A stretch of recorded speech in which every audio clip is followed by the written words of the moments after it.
The LinkedIn Podcast Network is sponsored by TIAA. TIAA makes you a retirement promise, a promise of a guaranteed retirement paycheck for life. Learn more at TIAA.org/promises pay off.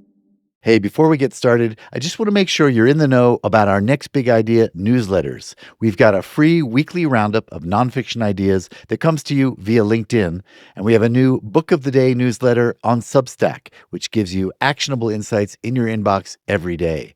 Sign up for either or both using the links in the episode notes. I hope you enjoy them. Now on with the show.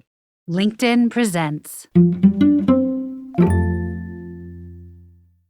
You can't control the future, but you can control whether and how you contribute to a future you'd like to see. So, part of your quest becomes, how can you learn to harness even unwelcome change and turn it into something even better than what came before? Hi, everyone. I'm your host, Michael Kovnat. This is the Next Big Idea Daily, and it's Monday. So does the world seem especially volatile to you right now? It does to me. In politics, technology, business, and culture, everything feels like it's in flux. That's because it is. It's always in flux. So what can you do about it? Well, you can develop skills for managing change, and I've got a great coach with us today to help with that. Her name is April Rinne, and she learned her resilience in an awful way when life threw her an unexpected, devastating curveball. Her parents died in a car crash while she was in college. It was her first real exposure to massive change, and it left her wondering, what do I do when I don't know what to do? April went on to become a world traveler, a yoga teacher, a Fulbright scholar, a Harvard Law graduate, and a futurist who advises companies and nonprofits on handling turbulent times. She's joining us now to share 5 big ideas from her book, Flux: 8 Superpowers for Thriving in Constant Change. Change is universal, but how we deal with it is not.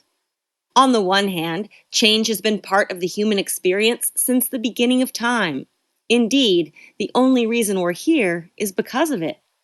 But, on the other hand, our understanding of change and how we've been taught to deal with it, or ignore it, has varied widely and evolved over time.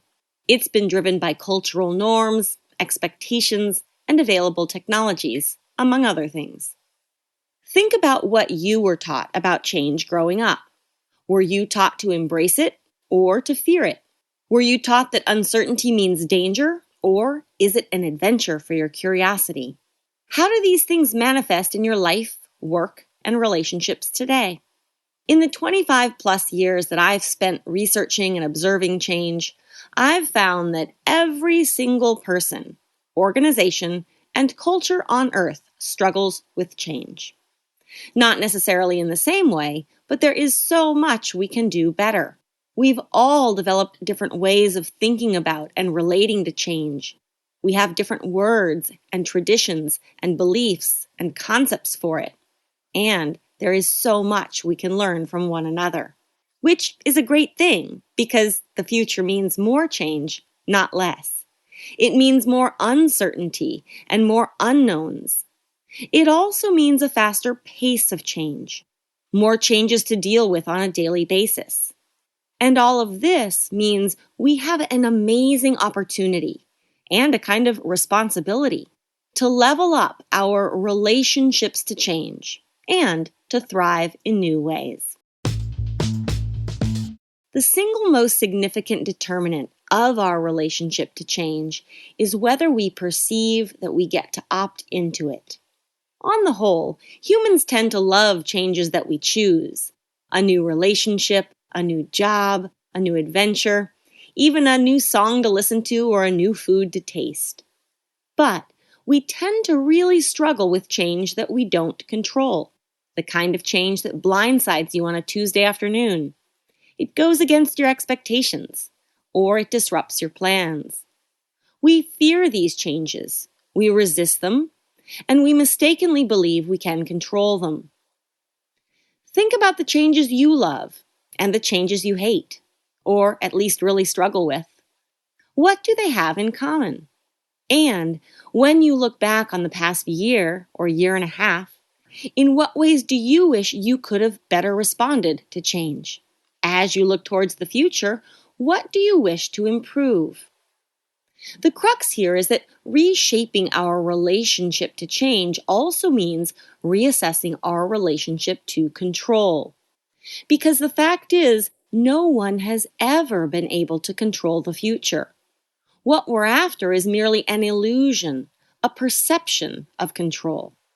What we can control is how we respond to change. You can't control the future, but you can control whether and how you contribute to a future you'd like to see. So, part of your quest becomes, how can you learn to harness even unwelcome change and turn it into something even better than what came before? A World in Flux flips the script on how we define success and what really matters. In particular, we learn that what society often tells us are weaknesses are in fact superpowers during times of great change. Let me explain what I mean. In addition to trying to persuade us that we can control the future, society often also teaches us, for example, that success is to be found at the top of a corporate ladder. It teaches us that to be successful, we should stay in our lane, focus on what's straight ahead, and climb that ladder. We're taught that getting lost or veering from that path means failure. You've been foolish. You've failed to find your way. And yet, in a world in flux, this narrative falls flat. Think about it. When change hits, we need creativity, comfort with uncertainty, and the ability to blaze new trails. Where does that come from?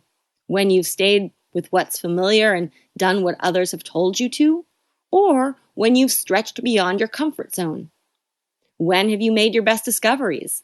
When you've stuck to the path? Or when you've gotten lost? This flipping the script shows up everywhere in a world in flux.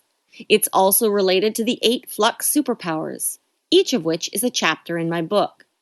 These superpowers relate to everything from our ability to trust and to be vulnerable, to how we think about productivity, burnout, and anxiety, and whether we embrace or fear change. I could have spent all of our time on this theme, but let's keep moving. There are more ideas to share. Mindset drives strategy, not the other way around. And any change management initiative is incomplete without it. This idea is a bit different from the others in that it's geared more towards the business world. However, I would argue that change management is part of our everyday lives, even if we don't use that phrase. So there's value in this for everyone. One of the biggest surprises I've seen, time and again, is how often humans get their relationship to change backwards. What I mean is, in our organizations, we develop change management strategies. In our personal lives, we revert to familiar coping mechanisms, even if they're woefully outdated. But what we often fail to remember, or even realize sometimes, is that every single strategy and coping mechanism is fundamentally rooted in your mindset. Think about it. Do you see change from a place of hope or fear? That's not strategy, that's mindset. Do you believe you can control your future and then get angry or anxious or even unravel when things don't go to plan? That's not strategy, that's mindset. And this isn't just about you.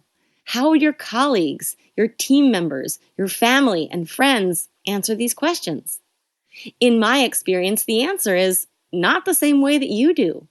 So it's helpful for everyone to figure this out. In short, when we put strategy before mindset, we put the cart before the horse, and everything suffers. Strategy doesn't happen in a vacuum. It is shaped by the emotions, assumptions, and filters that determine how we see the world. Get clear on these and factor them in. Learn how to open what I call a flux mindset, and you'll see a world of change in a whole new light. Moving forward, there is no steady state and no end game other than change. This is a huge break from what we're often taught. And if we can get comfortable with it, a whole new universe, new opportunities, and new ways of being open up. By and large, most people are taught that when we reach a certain goal or milestone, you'll be rewarded. For example, that you'll have made it once you've earned a certain amount of money, or that you'll be happy when you've tackled a certain problem.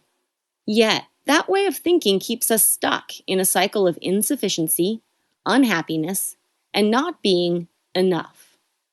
Now, I'm not saying don't have dreams and goals and strive to be happy, but keep in mind, there is no end point after which happiness or success or certainty is guaranteed. All of these things will themselves change, and that is what we need to get radically, completely comfortable with. One of the ways I like to describe a flux mindset is, what makes you you, even when everything else changes? When you can answer that question, you're able to embrace an ever-changing finish line. You see that the end game of a given project, a given year, or life itself isn't set in stone or accomplished by any particular milestone, nor is the way forward merely more resilience and adaptability. Rather, it's about getting clarity, seeing what's really what, and what really matters. It's about embracing that the future is, and in so many ways always has been, constant evolution and constant change. Coming full circle, flux isn't about any one change or any one year. A world in flux is here to stay, and it has profound implications for individuals, organizations, and society alike.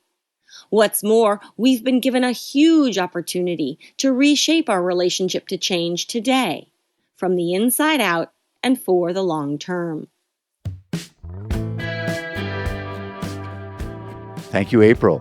All right, well, that's our show for today. Come on back tomorrow when we're going to tackle the bedeviling issue of addiction. We'll hear from Columbia University psychiatrist Elias Dakwar, who's going to share ideas from his new book, The Captive Imagination: Addiction, Reality, and Our Search for Meaning. I'm Michael Kavnat. See you tomorrow.